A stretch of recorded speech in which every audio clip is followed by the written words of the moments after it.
been facing execution in Yemen with a hanging set for the 16th of July, who was convicted in a 2017 murder case and now faces the death penalty. However, we've been speaking to her husband as well, and they have been saying that they have been coordinating as far as the officials from India is concerned with their counterparts in Yemen.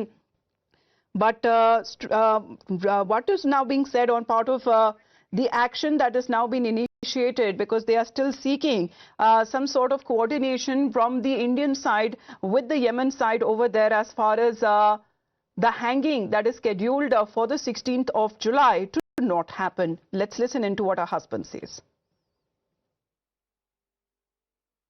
Sir, in Supreme Court July 14th plea, Nimishinte plea hearing ആണ് പറഞ്ഞിട്ടുണ്ട്. അതിൽ ഫാമിലിക്ക് ഇനി എന്താണ് hope ഉള്ളത്? ഫാമിലിക്ക് എന്ന് പറഞ്ഞാൽ എൻ്റെ ഫാമിലിക്കോ അവിടുത്തെ ഫാമിലിക്കോ? ഞങ്ങളുടെ ഭാഗത്തുനിന്ന് അവരുടെ കുഴപ്പമൊന്നുമില്ല. ഞങ്ങൾക്ക് എത്രയും പെട്ടെന്ന് നിമിഷരക്ഷിച്ച് കൊണ്ട് വരിക എന്നുള്ളതാണ്. എനിക്കും ഇപ്പം എല്ലാവരും ഇതിൻ്റെ അകത്ത് ഇടപെട്ടിട്ടുണ്ട്. എല്ലാവരും ആഗ്രഹം അതാണ്. അവിടെ എത്രയും പെട്ടെന്ന് നിമിഷം രക്ഷിച്ചുകൊണ്ട് ഇവിടെ വരികാനുള്ള വേണ്ടുന്ന കാര്യങ്ങൾക്ക് വേണ്ടി അവരെന്തു പറയുന്നു ആ കാര്യത്തിലൊക്കെ നമ്മൾ നിൽക്കും. ഇവിടെ ഇന്ത്യൻ ഗവൺമെന്റിന്റെ ഇതിന്ന് ആരാണ് അവിടെ യമൻ ഒഫീഷ്യൽസ് ആയിട്ട് കോർഡിനേറ്റ് ചെയ്യുന്നതെല്ലാം? അവിടെ എല്ലാവരും ഉണ്ട്. എംബസി ഉണ്ട്, അഡ്വക്കേറ്റ് ഉണ്ട്, അങ്ങനെ സാമൂഹ്യ സാറുണ്ട്, അങ്ങനെ കുറേ ആളുകളുണ്ട് അവിടെ. ഇവിടുന്ന് ഇനി പെർട്ടിക്കുലർ പൊളിറ്റീഷ്യൻസോ ആരെങ്കിലും ഹെൽപ്പ് കിട്ടുന്നുണ്ട് സാറിന്? അത് കേന്ദ്ര ഗവൺമെൻറ്റും സംസ്ഥാന ഗവൺമെൻറ്റിൻ്റെ അത് ഇടപെടുന്നുണ്ട്. അവരതിൻ്റെ കാര്യങ്ങൾ അവിടെ നിന്നുള്ള റിസൾട്ട് വരട്ടെ. റിസൾട്ട് വന്നു കഴിയുമ്പോൾ അതിൻ്റെ വേണം അവരെന്ത് പറയുന്നു അതിനനുസരിച്ചുള്ള കാര്യങ്ങളൊക്കെ ഇവിടെ ഭംഗിയായിട്ട് നടക്കും. സാർ ഇവിടെ ട്രിവാൻഡ്രത്ത് എന്ത് ഇതിന് വേണ്ടിയിട്ടായിരുന്നു വന്നത്?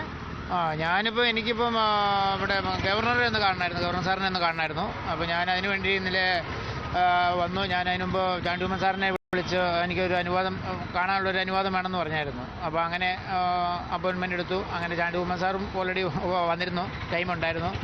അങ്ങനെ ഞങ്ങൾ ഗവർണർ സാറിനെ ഇന്നലെ കണ്ടിരുന്നു, കണ്ട് കാര്യങ്ങളൊക്കെ സംസാരിച്ചു. സാറിനെ കൊണ്ടാവുന്ന കാര്യങ്ങളെല്ലാം നല്ല ഹാർഡ് വർക്ക് ചെയ്ത് തരാമെന്നുള്ളത് പറഞ്ഞിട്ടുണ്ട്. ആവുന്ന കാര്യങ്ങൾ ചെയ്യാമെന്ന് പറഞ്ഞിട്ടുണ്ട്. അതുപോലെ തന്നെ അമ്മയായിട്ടൊക്കെ ആണെങ്കിലും നിമിഷയുടെ അമ്മയായിട്ടൊക്കെ എന്നൊക്കെ സംസാരിക്കാനൊക്കെ വീഡിയോ കോളിലൊക്കെ സംസാരിച്ചു. അപ്പോൾ അമ്മയോടും ധൈര്യമായിട്ടൊന്നോ കാര്യങ്ങളൊക്കെ ചെയ്യുമെന്ന് പറഞ്ഞിട്ടുണ്ട്. പിന്നെ ഗവൺമെൻറ്റിൻ്റെ ഭാഗത്തേക്കൊക്കെ കേന്ദ്ര ഗവൺമെൻറ് ഭാഗത്തേക്കൊക്കെ ആൾ അതിൻ്റെ രീതിക്ക് ലെറ്റർ അയക്കുകയും മറ്റുള്ള കാര്യങ്ങൾ പറയുകയൊക്കെ ചെയ്തിട്ടുണ്ട്. കാര്യങ്ങൾ ഒന്നും കൊണ്ടും പേടിക്കേണ്ട, ധൈര്യമായിട്ടിരിക്കാം എന്നുള്ള വിശ്വാസത്തിലാണ് ഞങ്ങളും അതുപോലെ ഞങ്ങളോട് പറഞ്ഞേക്കുന്നത്. ഇനി 14th ജൂലൈയിൽ ഇനി നടക്കാൻ പോകുന്ന court hearing, how hopeful are you that നിമിഷന്റെ റിലീസ് ഉണ്ടാവും?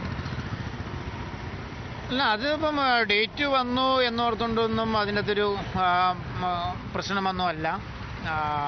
അത് ഞാൻ പറഞ്ഞല്ലോ, ഇത് നമുക്കിതിനകത്ത് ഇടപെട്ടുകൊണ്ട് കാര്യങ്ങൾ നടത്താൻ നമുക്കൊരു സാഹചര്യ പ്രോബ്ലം ഉണ്ട് ഓൾറെഡി യമൻ എന്ന് പറഞ്ഞ രാജ്യത്ത്. കാരണം എംബസിയിൽ ഗവൺമെൻറ് എല്ലാം കൊണ്ടും ബുദ്ധിമുട്ടുണ്ട് അവിടെ.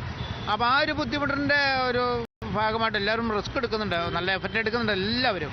പക്ഷേ അത് എത്തിക്കാൻ അത് പൂർണ്ണതയിലേക്ക് വരണമെങ്കിൽ അവരുടെ ഭാഗത്തുനിന്നൊരു പൂർണ്ണത വരണം. ആ പൂർണ്ണത വന്നിട്ടില്ല. വരുന്ന സമയത്ത് നമുക്ക് ബാക്കി കാര്യങ്ങളെല്ലാം സാധിക്കുന്ന കാര്യം തന്നെയാണ്. ഈ ബ്ലഡ് മണി കൊടുത്തു കഴിഞ്ഞാൽ നിമിഷയ്ക്ക് ഒരു റിലീഫ് ഉണ്ടാവും എന്ന് പറഞ്ഞിട്ടുണ്ടായിരുന്നു. അതിൽ ഫാമിലി എന്തെങ്കിലും കൊടുക്കാൻ തയ്യാറാണോ? അത് എന്തെങ്കിലും ടോക്സ് ഉണ്ടായിട്ടുണ്ടോ ആളുടെ ഫാമിലി ആയിട്ട് എന്തെങ്കിലും ഇത് സോർട്ട് ചെയ്യാൻ വേണ്ടിയിട്ട്? നമുക്കിപ്പോൾ ഇതിനകത്ത് എല്ലാ കാര്യങ്ങളും നമുക്ക് ചെയ്യാൻ പറ്റില്ല.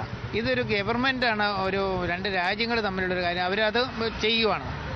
നമുക്ക് അതിനകത്ത് കൂടുതൽ കിടന്ന കാര്യങ്ങൾ അഭിപ്രായമൊന്നും പറയാൻ പറ്റില്ല. ഇതൊരു എംബസിയും ആയിട്ടൊക്കെ ബന്ധപ്പെട്ടും ഉള്ള കാര്യമാണ്.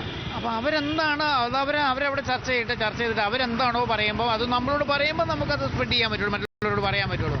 അല്ലാതെ നമുക്കൊന്നും അതിൻ്റെ അത് പറയാൻ പറ്റില്ല. കാര്യങ്ങൾ എന്തായാലും പോസിറ്റീവായിട്ട് തന്നെ വരും. അതിന് വേണ്ടുന്ന എല്ലാവരും അതിൻ്റെ വർക്ക് നടക്കുന്നുണ്ട്, എല്ലാവരുടെയും ഭാഗത്തുനിന്നുണ്ട്. നമുക്ക് ഉറപ്പാണ്. ഞാനിപ്പം സാറിൻ്റെ എന്നൊക്കെ കിട്ടിയത് കണ്ടു കഴിഞ്ഞപ്പം സാറ് പറഞ്ഞിരിക്കുന്ന വാക്കുകളൊക്കെ അത്ര പ്രശസ്തമാണ്. കാരണം വെച്ചാൽ ഗവർണർ സാറ്. അപ്പം നമുക്ക് അതിൻ്റെ അകത്ത് പ്രതീക്ഷയുണ്ട്.